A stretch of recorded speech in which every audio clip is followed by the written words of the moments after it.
சங்கராந்திக்கு வஸ்துண்டாம் திரைப்படத்தோட திரை விமர்சனத்தை தான் இந்த வீடியோல நம்ம பார்க்க போறோம். குடும்பங்கள் கொண்டாடும் வெற்றி என்று தமிழ் திரையுலகில் ஒரு முழக்கம் உண்டு. அப்படி ஒரு வெற்றி கண்ட படம் தான் தமிழில் பொங்கலுக்கு வெளிவந்த மதகஜ ராஜா. இது இங்கு என்றால் அக்கட தேசத்தில் சங்கராந்திக்கு வஸ்துண்டாம் என்று சொல்லி அடித்த வெற்றி படத்தின் பெயரும் சங்கராந்திக்கு வஸ்துண்டாம். சங்கர் ராம்சரண் கூட்டணியில் வெளிவந்த கேம் சேஞ்சர் மற்றும் பாலையாவின் டக்கு மகாராஜ் என்ற 2 படங்களையும் பின்தள்ளி ஒரு மாபெரும் வெற்றி பெற்று கோடிகளை அள்ளி கொண்டிருக்கிறது இது. இத்தனைக்கும் மிகவும் பழக்கப்பட்ட அரைத்த மாவுதான் இந்த படமும். அரசின் அழைப்பை ஏற்று ஹைதராபாத்துக்கு பயணம் செய்யும் மிகப்பெரிய கம்ப்யூட்டர் நிறுவனத்தின் CEO சத்யா ஒரு கும்பலால் கடத்தப்படுகிறார். அவரை தேடி கண்டுபிடிக்க மீனாட்சி சௌத்ரி தலைமையில் தனிப்படை அமைக்கிறார் முதல்வர். 2 நாட்களில் அவரை தேடி கண்டுபிடிக்க வேண்டிய பொறுப்பும் அந்த கூட்டத்தை அழிக்க வேண்டிய பொறுப்பும் காவல்துறைக்கு.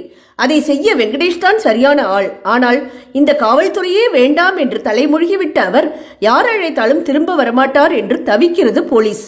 பிரபல என்கவுண்டர் காவல்துறை அதிகாரியான வெங்கடேஷ் அதிலிருந்து விலகி தனது மனைவி ஐஸ்வர்யா ராஜேஷ், குழந்தைகள் என கிராமத்தில் வசித்து வருகிறார். நான் அழைத்தால் வருவார், ஏனென்றால் அவர் என் முன்னாள் காதலர் என்கிறார் மீனாட்சி. அவர் சென்றாரா, இவர் வந்தாரா, குடும்பத்தில் நடந்த குழப்பங்கள் என்ன என்பதுதான் மீதி கதை. தெலுங்கு பட உலகில் ஹிட் மெஷின் என்று அழைக்கப்படும் அனில் ரவிபுடி இயக்கத்தில் வெளியாகியுள்ள இந்த படத்தில் வெங்கடேஷும் இவரும் 3வது முறையாக இணைந்துள்ளனர். ஒரு கடத்தல் த்ரில்லருக்குள் குடும்பத்தை புகுத்தி காமெடி கலாட்டா நடத்தி இருக்கிறார் இயக்குனர். படத்தில் கொஞ்சம் தொய்வு வருகிறது என்று எண்ணும் போது வெங்கடேஷின் மகனாக வரும் அந்த ரெட்டி பையன் நகைச்சுவை வெடிகளை கொளுத்தி போட்டு கலகலக்க வைக்கிறான். அவன் பேசும் கெட்ட வார்த்தைகளை கேட்கும் கிராமத்தார் முதலில் உங்க வீட்டில் நெட்ஃபிளிக்ஸ் உள்ளிட்ட OTTயில் டப்பிங் சீரியலை பார்க்க வைக்காதீர்கள் என்று கோரிக்கை வைக்கும் அளவுக்கு அவனின் அட்டகாசம் இருக்கிறது.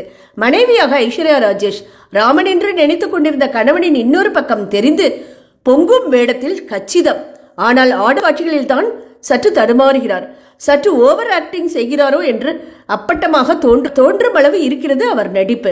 லேசான கவர்ச்சிக்கு மீனாட்சி, முதல்வராக நரேஷ், அவரின் தலைவராக VTV கணேஷ், காவல்துறை அதிகாரிகளாக சாய்குமார், உபேந்திரா லீமாயே அவர்கள் பங்குக்கு சிரிப்பை வரவழைக்கிறார்கள்.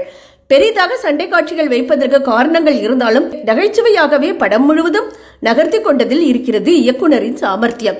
வில்லன்களும் காமெடியன்களாகவே அமைந்துள்ளதுதான் பலமும் பலவீனமும். மீனாட்சிக்கும் வெங்கடேஷுக்கும் உண்டான வயது வித்தியாசத்தை அவரை விட்டே கிண்டல் செய்து விமர்சனத்திலிருந்து தப்பித்து விட்டார். ஆனால் இவர்கள் இருவரது போலீஸ் தொடர்பான பிளாஷ்பேக் காட்சிகளுக்கு கொஞ்சம் கத்திரி போட்டிருக்கலாம். பீம்சின் இசையில் 2 பாடல்கள் பெரிய ஹிட் அடித்திருக்கின்றன. சபீர் ரெட்டியின் ஒளிப்பதிவு படத்திற்கு என்ன தேவையோ அந்த அளவு இருக்கிறது. கதை கத்திரிக்காய் எல்லாம் தேவையில்லை. குடும்பத்தோடு சென்றோமா, மனம் விட்டு சிரித்தோமா, நெளியாமல் படம் பார்த்தோமா என்று நினைப்பவர்களுக்கு இந்த படம் முழு நிறைவை தரும் என்பதில் ஐயமில்லை.